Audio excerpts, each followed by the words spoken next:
மிக் வெல்டிங்னா என்ன? Metal inner gas welding. இது ஒரு ஷார்ட் ஃபார்ம் தான் மிக் வெல்டிங். ஸோ நிறைய பேருக்கு மிக் மிஷினை பார்த்து கூட இருக்க மாட்டாங்க. அப்படி கேள்விப்பட்டிருக்கிறதுக்கும் வாய்ப்புகள் குறைவு. ஸோ அப்படி தெரியாதவங்களுக்காகத்தான் இந்த வீடியோ. ஸோ கண்டிப்பாக ஸ்கிப் பண்ண பாருங்கள். வணக்கம் நண்பா, நான் உங்கள் கிஷான் கத்தாரிலிருந்து. So let's go. ஸோ இப்போ பார்த்தீங்கன்னா மிக் மிஷினோட ஃபுல் செட்டப் இது தான். இது வந்து கேஸ்லெஸ் அப்படின்னு சொல்லுவாங்க. கேஸ் இல்லாமல் மிக் மட்டும் யூஸ் பண்ணுறது. இதில் இன்னொரு ரகம் இருக்குது, CO2 கேஸ் யூஸ் பண்ணி வெல்டிங் பண்ணுறதும் இருக்குது. ஸோ இது வந்துட்டு வோல்டேஜ் அட்ஜஸ்ட்மெண்ட். அதோட வோல்டேஜ் உங்களுக்கு பிடிச்ச மாதிரி செட் பண்ணி கொள்ளலாம். மெட்டீரியலோட திக்னஸுக்கு ஏற்றது போல் அதுக்கேற்ற மாதிரி உங்களோட ஆம்பியரையும் சேஞ்ச் பண்ணி கொள்ளலாம். எந்த மெட்டல் யூஸ் பண்ணுறீங்களோ அதுக்கு ஏற்றது போல். இதோட மிக் இருக்குது, மேக் மோட் இருக்குது, டுவல் மோட் இருக்குது. அதுபோல் 40 அப்படின்னு சொல்லி ஒன்று இருக்குது, 2T ஒன்று சொல்லி இருக்குது. 40 2T ஆட்டோமேட்டிக்கும் மேனுவல் ஆப்ஷனும். ஆட்டோமேட்டிக் அந்த ஓட்டோவை செஞ்சு கொடுக்குறது. மேனுவல்னா நம்ம கையை கொண்டு ட்ரிக்கரை கண்ட்ரோல் பண்ணுறது. ஸோ அந்த ட்ரிக்கருக்குரிய சுவிட்ச் தான் நீங்கள் ஒன் ஆஃப் சுவிட்ச். அடுத்தது ஒன் ஆஃப் சுவிட்ச் யூஸ் ஆகிறது வந்துட்டு நீங்கள் கண்டினியூவாக வெல்டிங் பண்ணிட்டு போகும்போது ஒன் ஆஃப் சுவிட்சை வச்சு நீங்கள் கண்டினியூவாக வெல்டிங் எடுக்கலாம். அப்படி இல்லாத சமயத்துக்கு மெனுவலாக செய்யும்போது ட்ரிக்கை வந்துட்டு நீங்கள் உங்களுக்கு ஏற்றது போல் சின்ன சின்ன டேக் எடுத்து வெல்டிங் பண்ணி கொள்ளலாம்.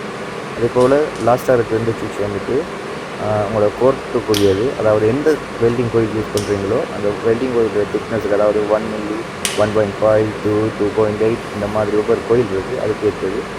இது வந்துட்டு உங்களோட கரண்ட் அட்ஜஸ்ட்மெண்ட், வோல்டேஜ் அட்ஜஸ்ட்மெண்ட், எவ்வளோ வோல்டேஜ் தேவை, எந்த திக்னஸ் பிளேட்டுக்கு எவ்வளோ வோல்டேஜ் தேவைன்றது நீங்கள் அட்ஜஸ்ட் பண்ணி கொள்ளலாம். அதே போல் அடுத்தது வந்துட்டு ஆம்பியர் அட்ஜஸ்ட்மெண்ட். இது வந்துட்டு மெட்டலில் வந்துட்டு மெல்ட் ஆகிறதுக்கு ஆம்பியர் அட்ஜஸ்ட்மெண்ட் பேர். கடைசியாக இருக்கிறது வந்துட்டு கோயில் ஸ்பீட், கரண்ட் செலக்டர் அப்படின்னு சொல்லுவாங்க. இந்த கரண்ட் செலக்டர் வந்துட்டு ஒரு கோயில் வந்துட்டு என்ன ஸ்பீடில் வெளியில் வரணுமோ அதை வந்துட்டு அது செலக்ட் ஆகிக்கொள்ளும். ஸோ இதுதான் கம்ப்ளீட் செட்டப். இப்போ நம்ம இந்த கோயிலை வந்துட்டு லோட் பண்ணிக்கொள்ளுவோம். ஃபஸ்ட்டுக்கு இது வந்துட்டு வயர் ஃபீடர்னு சொல்லுவாங்க. இதை வந்துட்டு வயர் ஃபீடர் அப்படின்னு சொல்லுவாங்க. ஸோ இதில் நம்ம கோயிலை இன்செர்ட் பண்ணிக்கொள்வோம். ஃபஸ்ட்டுக்கு இந்த மாதிரி கோயிலை வந்துட்டு செக் பண்ணிவிட்டு இதை தான் வந்துட்டு ஃபீடர் அப்படின்னு சொல்லுவாங்க.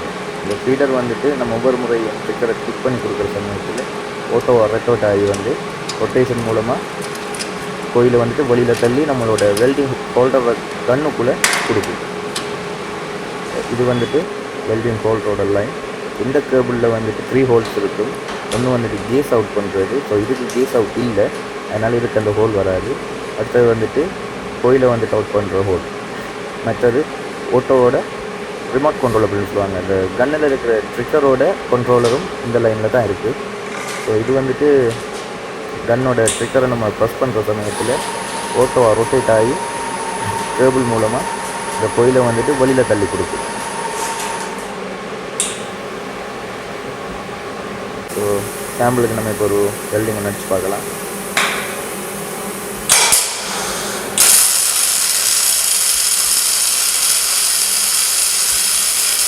ஸோ எனிவேஸ் ஃப்ரெண்ட்ஸ், நீங்கள் வீடியோ பிடிச்சிருந்துச்சுன்னா கண்டிப்பாக லைக் பண்ணுங்கள், கமெண்ட் பண்ணுங்கள், ஷேர் பண்ணுங்கள், சப்ஸ்கிரைப் பண்ணுங்கள். உங்களோட அடுத்தடுத்த வீடியோக்களை பார்க்குறதுக்கு உங்களுக்கு நோட்டிஃபிகேஷன் வரும்.